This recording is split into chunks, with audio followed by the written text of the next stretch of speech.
unang-una na mga mabibigyan, ito po, no? Sa lungsod ng Maynila. Now, I can now speak for the city of Manila. Unang-unang bibigyan ay mga tricycle drivers na rehistrado, nakapaloob sa listahang opisyal. Ibig sabihin, ito po ay may mga prangkisa, no?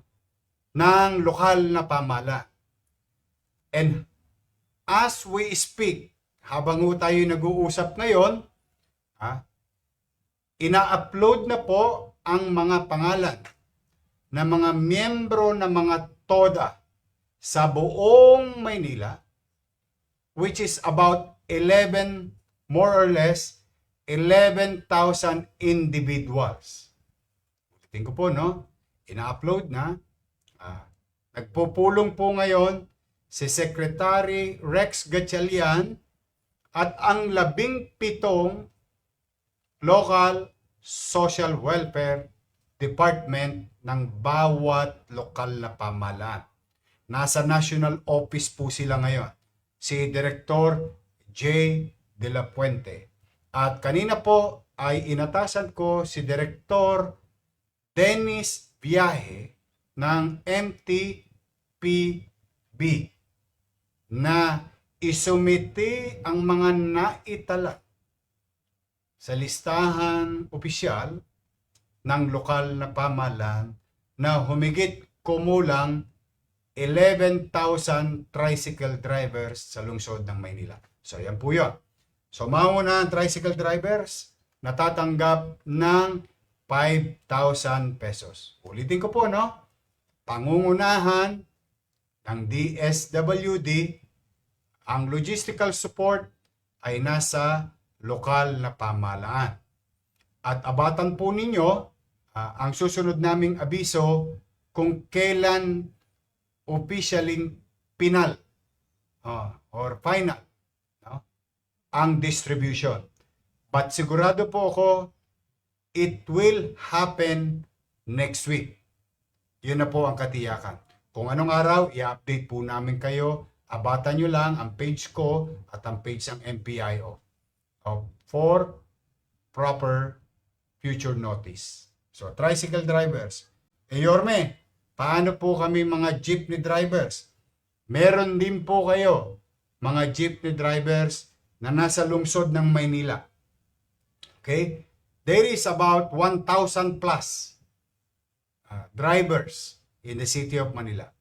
Ang tanong, Yorme, tatanggap din ba kami katulad ng mga tricycle drivers? Opo, kasama po kayo. Kaya lamang po, aabatan ninyo kung kailan. Pero sigurado po ko, base sa direktibang ibinigay ni Pangulong Bongbong Marcos na sinabi sa amin kanina ni Executive Secretary Ralph Recto, kayo po ay nabibilang at mapapabilang sa bibigyan ng financial assistance ng Office of the President. Ganon din ang mga taxi driver. Ito pong mga data na ito, taxi driver, UB Express drivers, TNBS, bus driver, and other transport sector affected by the fuel price increases. So ano pong ibig sabihin? Yung iba pong binanggit ko na mga pampublikong sasakyan, bus, jeep, TNBS, at mga riders, manggagaling po ang data na yan sa LTFRB. Okay? Sila po ang magpo-provide ng data.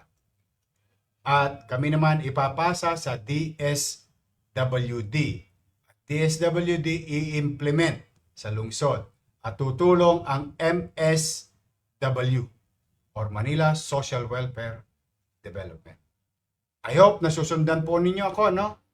I hope malinaw. At kung ngayon lang kayo nakatutok, please review the entire video or live stream ng inyong lingkod.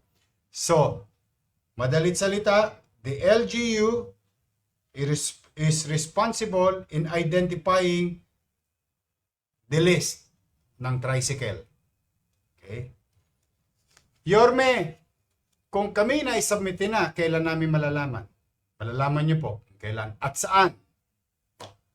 Magkano, Yorme? 5,000 pesos. Hindi po kayo pwedeng kumuha ng kulang. Kasi may mga napabalita po nung araw na talagang merong kumakatsog o kung ano man ang tawagin nyo ron. Hindi po. Uulitin ko, no? Bawat beneficiary dapat kumuha ay 5,000 pesos buo. Walang labis, walang kulang. Okay? Yorme, ano pong kailangan kong dalhin kung ako po ay kasama sa listahan ng pagpapatunay na ako ay si Juan de la Cruz? Simple lang po. Pinasimple ni President Marcos yung delivery of such financial assistance as per Executive Secretary Ralph Recto and Secretary Rex Gatchalian. Ang kailangan nyo lang ay driver's license or ID na nagpapatunay na kayo ay si Juan de la Cruz. I hope malinaw po ito, no, mga kababayan. Wala pong ibang requirements. Wala po kayong kailangan patunayan na kayo'y nahihirapan, nagigipit. Hindi po. Alam na po ng pamahalang lungsod na nagigipit ang lahat. Kaya hindi na kailangan dumaan sa proseso katulad ng AX. Yung normal AX. Kasi sa normal AX, mahaba, maraming kwento na dapat pagsisiyasat.